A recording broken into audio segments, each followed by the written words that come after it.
اور غاروں میں بنی تصاویر اس بات کی گواہ ہیں کہ ایران وہ خطہ تھا جہاں انسان نے تہذیب کے ابتدائی نقوش قائم کیے۔ قدیم ایران کو آثار قدیمہ کی زبان میں ایلام علم کے نام سے بھی یاد کیا جاتا ہے، جو کہ جنوب مغربی ایران کا ایک علاقہ تھا۔ آریاؤں کی آمد تقریباً 1500 قبل مسیح میں وسطی ایشیا سے آریائی قبائل نے ایران کی طرف ہجرت کی۔ یہی لوگ بعد میں فارسی اور میڈینز کے نام سے جانے گئے۔ ان کا مذہب ابتدائی طور پر دیوتاؤں کی پوجا اور فطرت پرستی پر مبنی تھا۔ یہاں سے زرتشت مذہب نے جنم لیا۔ زرتشت اور مذہبی انقلاب زرتشت ایک انقلابی مذہبی پیشوا تھے جنہوں نے ایک خدا اہورامزدا کی عبادت کی دعوت دی۔ ان کی تعلیمات میں روشنی، نور اور اندھیرے، ظلمت کے درمیان جدوجہد کا تصور نمایاں ہے۔ یہی تعلیمات بعد میں ایرانی بادشاہوں کی روحانی بنیاد بنے۔ ہخامنشی سلطنت، پہلا ایرانی عروج 550 قبل مسیح، کوروش اعظم قبل مسیح میں کوروش اعظم نے ہخامنشی سلطنت کی بنیاد رکھی۔ وہ پہلا بادشاہ تھا جس نے ایرانی قبائل کو متحد کیا اور ایک منظم سلطنت قائم کی۔ اس نے میڈیا، لیدیا اور بابل جیسے بڑے علاقوں کو فتح کیا۔ کوروش کا انسانی حقوق کا چارٹر۔ کوروش اعظم کا ایک تاریخی کارنامہ اس کا سلنڈر ہے جسے دنیا کا پہلا انسانی حقوق کا منشور سمجھا جاتا ہے۔ دارا اول کوروش کے بعد دارا اول تخت پر آیا جس نے سلطنت کو مزید وسعت دی۔ اس نے انتظامی بنیادوں پر سلطنت کو سٹراپیز یعنی صوبوں میں تقسیم کیا۔ اس کے دور میں سڑکوں کا نظام، مالیاتی نظام اور شاہی قاصدوں کا جال بچھایا گیا۔ دارا کی تحریریں۔ بیسٹون کے کتبے میں دارا نے اپنی فتوحات اور خدائی تصورات کو نقش کروایا جو آج بھی ایرانی ورثے کا شاہکار ہیں۔ یونانیوں سے تصادم اور ایرانی عزم۔ ہخامنشی سلطنت کی وسعت کے دوران دارا اور اس کے بیٹے خشایارشا کو یونانی سلطنتوں سے جنگ کرنی پڑی، جن میں مشہور یونانی فارسی جنگیں ہوئیں۔ اگرچہ ایران ان جنگوں میں مکمل فتح حاصل نہ کر سکا، مگر سلطنت کی داخلی طاقت بہت مستحکم رہی۔ سکندر اعظم کی یلغار 30 قبل مسیح۔ یونان سے تعلق رکھنے والے سکندر اعظم نے ہخامنشی سلطنت کے آخری بادشاہ دارا سوم کو شکست دی اور ایرانی دارالحکومت پرسپولس کو جلا دیا۔ یہ ایران کے پہلے بڑے زوال کی علامت تھا، مگر ایرانی تہذیب نے ہار نہ مانی۔ یونانیوں کے اثرات کو قبول کرتے ہوئے ایرانی ثقافت نے خود کو زندہ رکھا۔ اشکانی سلطنت۔ بحالی کا دور سکندر کے بعد جب اس کے جانشین ایران پر حکومت نہ کر سکے تو ایرانی قبائل نے خود کو منظم کیا اور اشکانی سلطنت کی بنیاد رکھی۔ یہ دور ایران کی یونانی اثر سے آزادی، زرتشتی مذہب کی بحالی اور رومیوں کے ساتھ سخت جنگوں کا دور تھا۔ ساسانی سلطنت۔ عظمت کا احیاء 224 عیسوی۔ ساسانی خاندان نے اشکانیوں کو ہٹا کر حکومت سنبھالی۔ ان کے دور میں ایران دوبارہ ایک عالمی سلطنت بنا۔ زرتشتی مذہب کو ریاستی مذہب کا درجہ ملا اور دارالحکومت تیسفون علم و فن کا مرکز بن گیا۔ بادشاہ اردشیر بابکان اور شاہپور اول نے سلطنت کو رومن سلطنت سے بھی بڑا کر دیا۔ تہذیبی پہلو ساسانی دور میں فارسی ادب، شاعری اور فلسفے کو جلا ملی۔ فن تعمیر میں آچکدے اور محلات تعمیر کیے گئے۔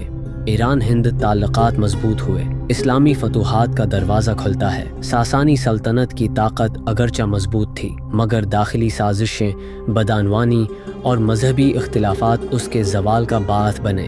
یہ وہی دور تھا جب عربوں نے اسلام کے پرچم تلے اپنی فتوحات کا آغاز کیا اور ایک نئی تاریخ رقم ہونے والی تھی۔ اسلام کا سورج، زوال فارس، حضرت عمر کے دور کی فتوحات۔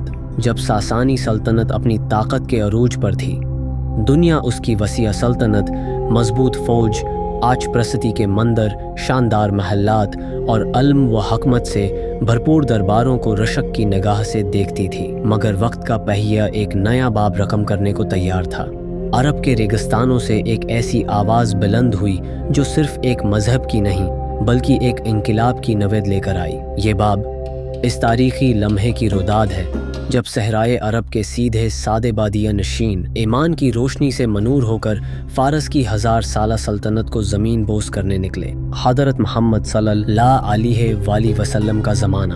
ایران سے تعلقات نبی اکرم کے زمانے میں ایران براہ راست اسلامی ریاست کے ساتھ متصادم نہ تھا، مگر تعلقات کا آغاز ہوا۔ حضور پاک نے مختلف بادشاہوں کو اسلام کی دعوت پر مشتمل خطوط بھیجے۔ ان میں ایک خط خسرو پرویز ساسانی بادشاہ کو بھی بھیجا گیا۔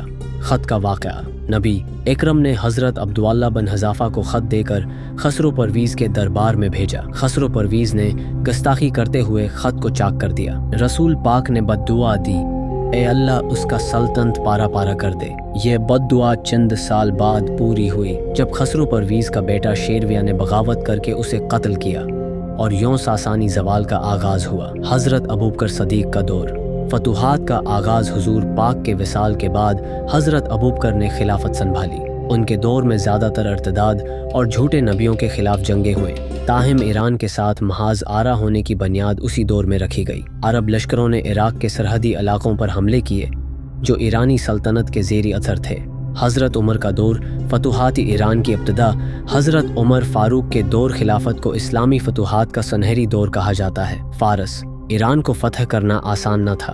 ایک منظم سلطنت، تربیت یافتہ افواج اور ہزاروں سال پر محیط حکمرانی کا غرور، مگر اللہ کے وعدے اور ایمان کی طاقت نے وہ کر دکھایا جو دنیا نے کبھی نہ سوچا تھا۔ قادسیہ کی جنگ، فتح کی پہلی بڑی چٹان۔ 14 ہجری 636 عیسوی مقام قادسیہ، موجودہ عراق۔ قیادت مسلم سپہ سالار سعد بن ابی وقاص ساسانی سپہ سالار۔ رستم فرخ ذات جنگ کا پس منظر۔ قادسیہ ایران کی مشرقی سرحد پر واقع اہم مقام تھا۔